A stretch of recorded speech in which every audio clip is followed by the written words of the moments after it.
What's up guys, let me start this video with a proposition. Would you rather be a small artist with a highly respected discography and a niche fan base, or be a major name recognizable artist only known for featuring on other people's songs and not your own stuff? Now to me this is kind of a no-brainer, but believe it or not, when faced with this dilemma, a select few rappers have found themselves choosing features as their path to success. And that group is who we're talking about today. Let's start off with what is a feature artist. When you look up the term, you don't really get all that much, and I feel it's a bit inaccurate, so I made my own definition instead. A feature artist is someone who's best known for songs that are on other people's albums. They have their own work, but there's way less attention and noise behind it. In terms of fame, however, they're about on par with other well-known rappers. The main distinction I'd like to make in all of this is that being a feature artist really should mean that person primarily does features. When I looked it up, I found people calling Andre 3000 and Future feature rappers. Like, no, that makes no sense. Those are rappers who have made good features, not feature rappers. Those guys have way too big of a legacy to put that term on them. So with that out of the way, let's get into a well-known example. Teezo Touchdown was one of the first names that came to my mind when thinking of a feature artist, and he's one of the most interesting cases of one as well. You see, with Teezo, he wasn't just a prolific feature artist, he was also routinely accused of being an industry plant, which, what do you know, I made a video about before. With Teezo, it was kind of weird for me.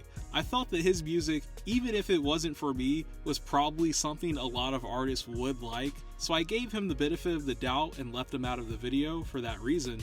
But now, a year later, I've realized something. This dude disappeared. Like seriously, in 2023 and 4, it was uncommon not to see Teezo on a mainstream feature list. Now, it's like that era never happened. This dude was on a Drake album and toured with Travis Scott. Where has he been at? So that all kind of put his career in a different light to me, where now I can see him probably being an industry plant. His output now is super low key for someone who just 2 years ago was on a major come up. But about his feature run, as short-lived as it was, it did leave a decent impact on the projects he was a part of. Credit where credit's due, Teezo Touchdown was a solid performer most of the time. The issue was with him fitting on the album or not. But when he did fit, the music was pretty good. I and probably most people found him through Run It Up, and I think that song has held up pretty well. This is where it's important how a feature fits on a song, because even though this Tyler track was before the Utopia feature or the Drake feature, there weren't any allegations until those features came around. The one thing that Teezo kind of slipped up with was not capitalizing hard enough on his feature reputation. He did his debut album right at the height of it, and then dropped off right after. To put things into perspective, the deluxe for his album was 3 songs. 3.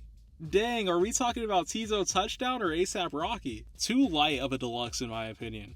And since the end of 2024, it's been really sparse, which I kinda hate. He was definitely carving out his own lane. But a much better way to lean into being a feature artist is by taking the path of acceptance, the path of one Dolla.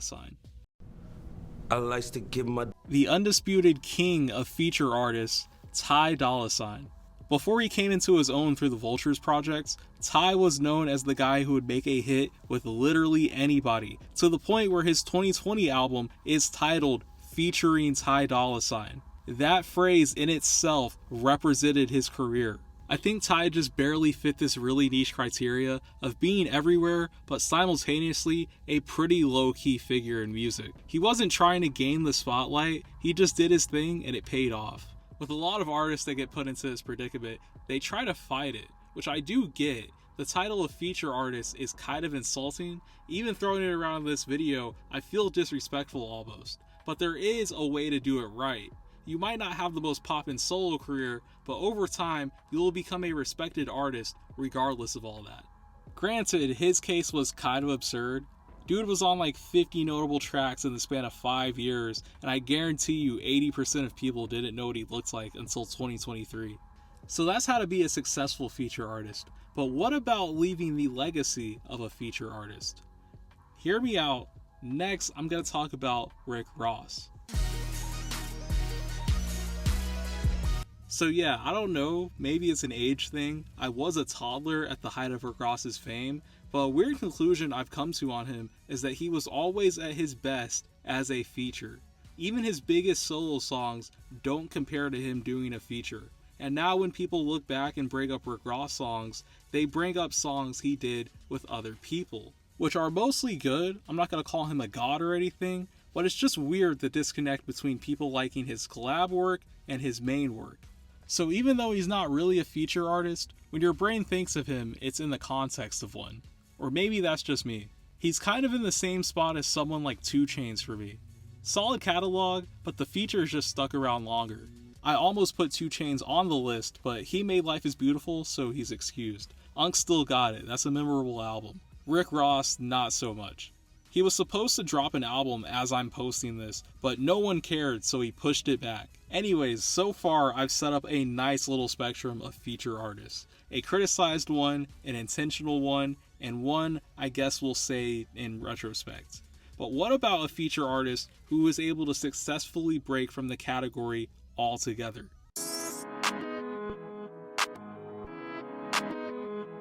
Don Toliver now has one of the most iconic rises to popularity in recent history.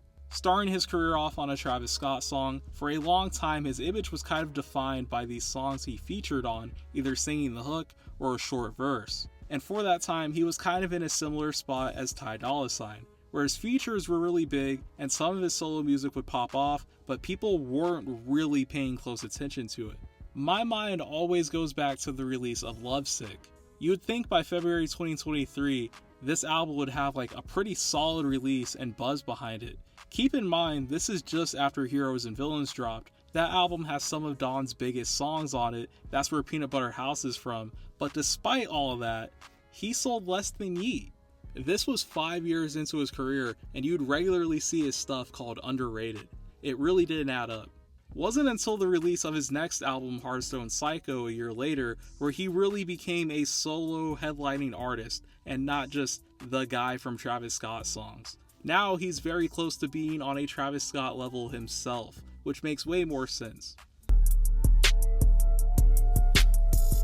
So rounding out the video, I decided to go with another Hear Me Out example, another artist that's over time kind of fallen into being a feature artist, and it's 21 Savage. My main justification for this is really how hard we've seen Savage's solo career kind of drop this decade. He started out the 2020s with Savage Mode 2, then went on a tear of features until Her Loss dropped, then he took a bit of a break, getting back to his solo work with American Dream, which did alright. It had big songs but didn't really shake things up a lot. Now bringing us to his most recent album, where nobody paid it really any attention, it lost 25 million streams, and overall the whole thing ended up being a mess.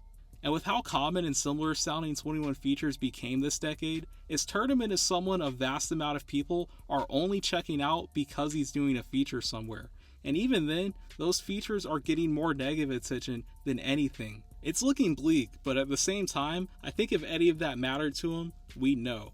He's become the face of fast food rap, but that doesn't matter to him. He is and will continue to make money regardless. Everyone in this video will make money regardless. So ultimately, they're not really affected whatsoever by being labeled a feature artist.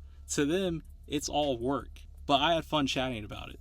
That's it for this one. I want to know if anyone else has any examples of feature artists. There was a lot of people that I felt almost fit into this video, but left out because of minor details. So if there was anyone you had in mind, put them in the comments. Follow the socials, like this video, subscribe because we're really close to hitting 8,000 subs. Stay clouded. See ya.